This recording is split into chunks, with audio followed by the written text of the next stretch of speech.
Well, good morning. Thank you, Thomas, for the kind introduction, the kind words. Thank you, too, for the warm welcome. I have felt it everywhere. I was commenting that I'm going to be here in Germany for 2 days. I don't think I've been 2 days any one place in the last 3 years. And it has been a blessing and wonderful, and you all have been so gracious to me and to my team. I want to thank Foreign Minister Moss, too. He spent the whole day with me yesterday. It was a great show of hospitality and friendship. We traveled a good part of your country, and I want to thank the Kerber Foundation. You all have been so gracious to host us in this beautiful building. I love your founder's mantra, talking with people. It's fantastic, not about them. I wish that happened in Washington. I can handle Twitter storms too. As many of you know, I'm from the great state of Kansas. It's right smack dab in the center of the United States of America.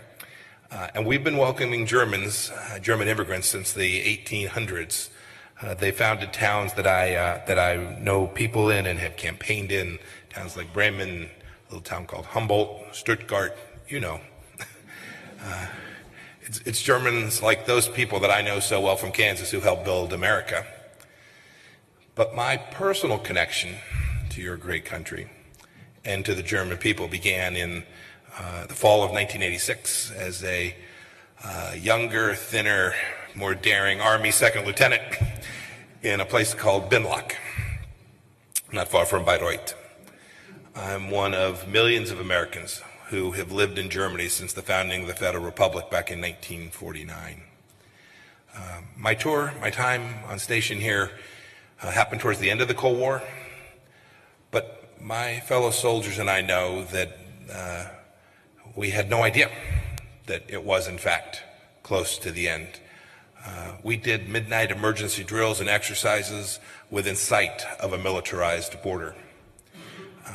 With the next patrol, I patrolled the border from the Trizonal point in Czechoslovakia, then Czechoslovakia up and through Hof and through Modlaroit.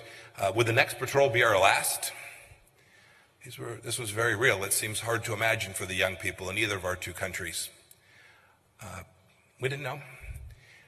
But we knew we had the ultimate advantage. We had national leaders with a deep faith in God and human dignity, that had confidence in free peoples, with the courage of their convictions, who also had patience and persistence.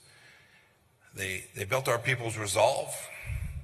They made the case to their respective peoples. They built our institutions and alliances so that we could collectively prevail over communism and over evil. And behind the Iron Curtain, a brave and noble group of East German citizens refused to remain chained inside a communist system that denied the inherent worth of every individual. Indeed, they're the real heroes of this story. I had a chance to meet with a few of them last night in Leipzig. Together we won the Cold War. Germany and the United States and all of our allies and partners.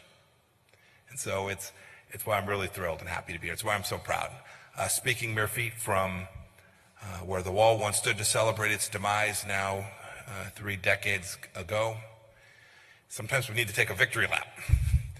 We get caught up in the challenges of the day and we forget the greatness that we have achieved to lift billions of people out of horrific conditions, and that we did so together.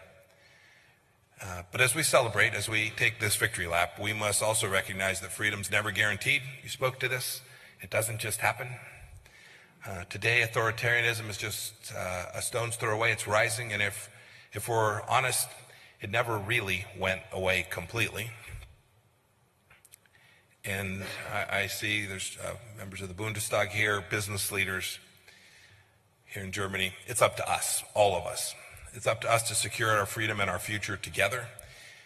And that is the subject of what I want to talk about today, how the United States and Germany can do this together, must do this together for the good of our peoples and for the good of the world. Now, I know, too, that many of you in the audience today, no matter what side of the wall you grew up on, won't forget the horrors of the German Democratic Republic.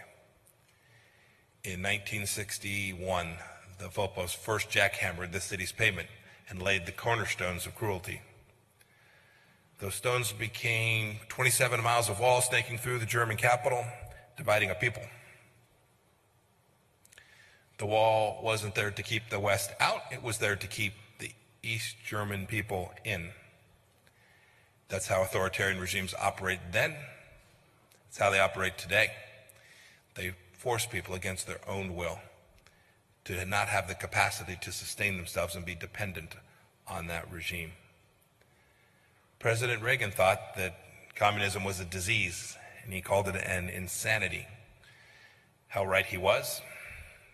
We should never forget how many millions of people suffered and died from the communist cause in the 20th century. Indeed, the bleakness of East Germany was clear to me too when I was stationed here. I could see it, although only from a distance and only a short distance across that border.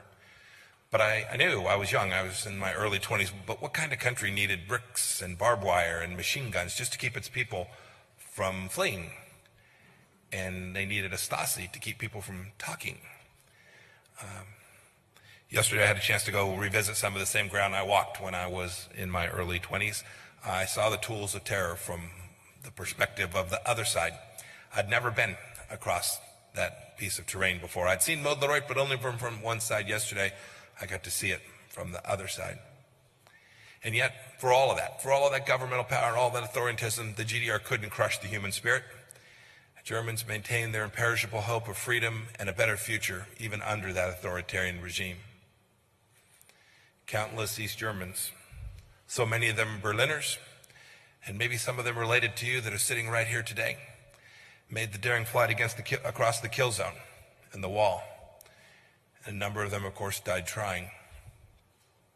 Our embassy here in Berlin, where the American flag flies proudly today, sits on the land that was once in that kill zone. But East Germans knew they weren't alone. They knew they had a partner. They took heart from the soaring words of leaders and deeds of Presidents Truman and Kennedy and Reagan. They remembered the East German uprising of 1953, the Hungarian uprising just a few years later in 1956, and the Prague Spring of 1968.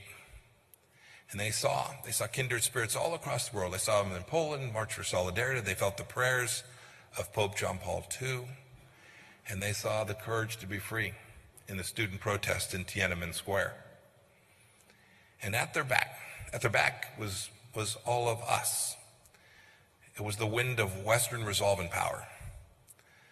That mission wasn't always easy. It seems, as we think about the challenges between allied partners today, the kerfuffles that make all the news, we think it was the halcyon times. There were challenges then too. I could recount them. Look, NATO suffered France's departure from its integrated military command in the 1960s. And the United States tried to taunt with the Soviets without success later than that. Chancellor Kohl weathered political opposition, enormous political opposition and protests when he deployed U.S. nuclear missiles in Germany in an attempt to deter Soviet aggression. We shouldn't forget that Mitterrand and Thatcher didn't support reunification at first. It's not historic for nations to have differences in judgment at times. But as Reagan said, two things were absolutely non-negotiable: our collective freedom and our collective future. We knew that deep down, a system that was afraid of its own people could never be sustained. I believe that wholeheartedly today. We just didn't, thank you. We just didn't know when it would end. Neither the lieutenant in the field, nor the president of the United States, nor the chancellor of Germany knew the moment that it would come, but we knew it was absolutely imperative that we fight for it. And I think there's a real lesson there. There's a lesson there for those of us who think that authoritarian regimes are destined to live forever. They are not. In 1989, on the day before George H.W. Bush's inauguration, Erich Honecker predicted the wall would stand in, quote, 50 and even 100 years, end of quote. I just left. I left in the beginning of October of 1989 to return to my next duty assignment. Had no idea that I left just a couple weeks early.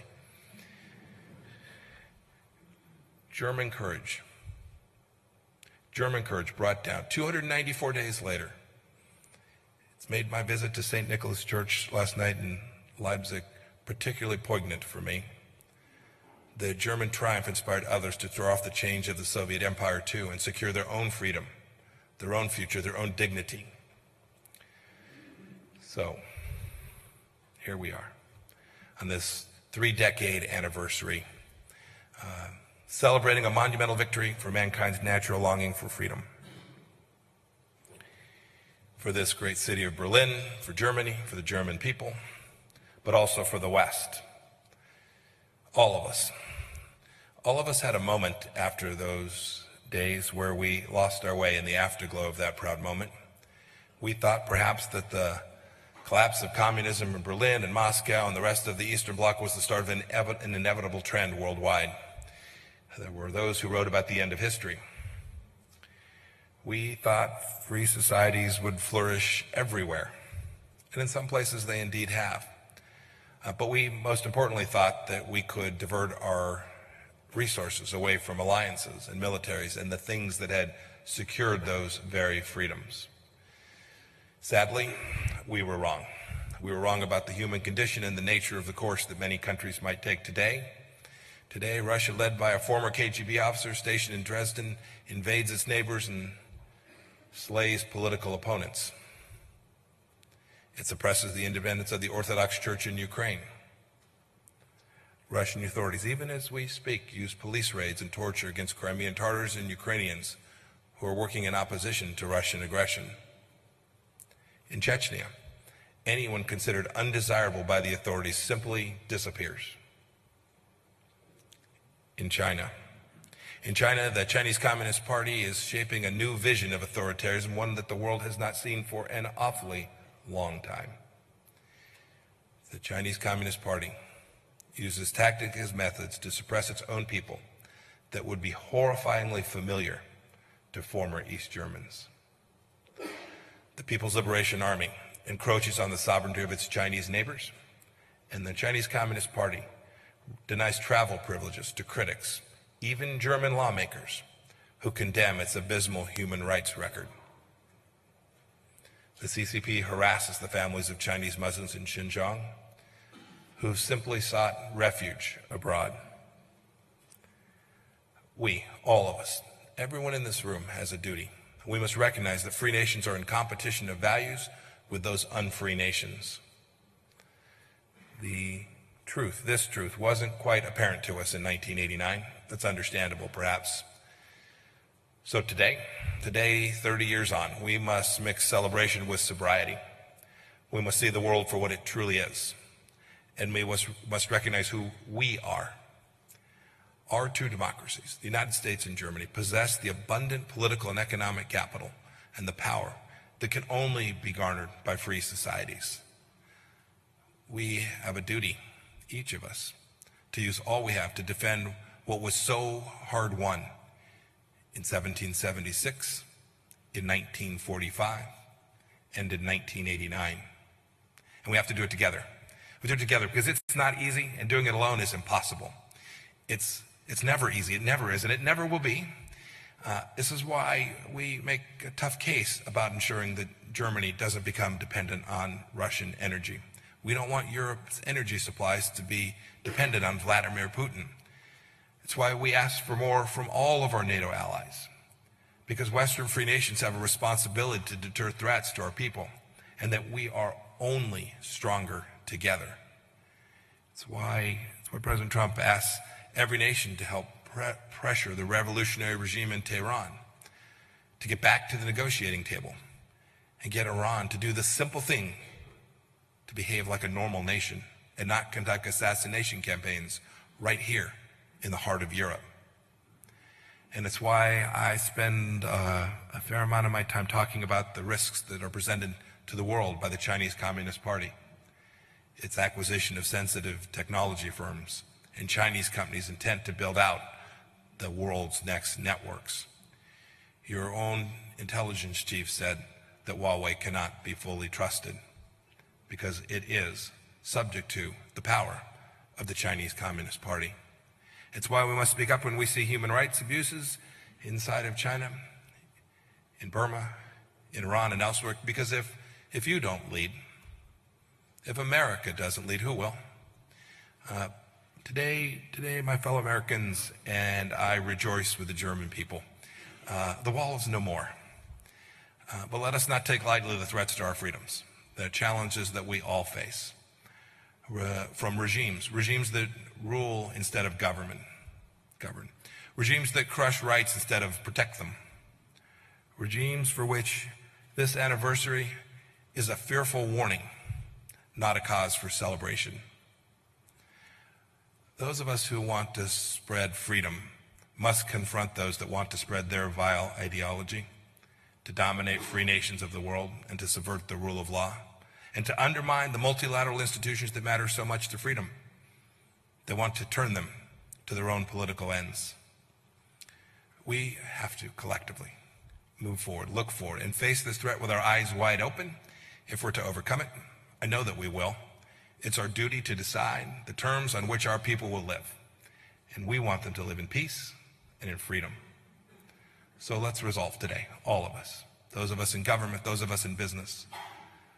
Let us stand together in unity. Let us stand together as allies. Let us stand together as dear friends, as we have always been.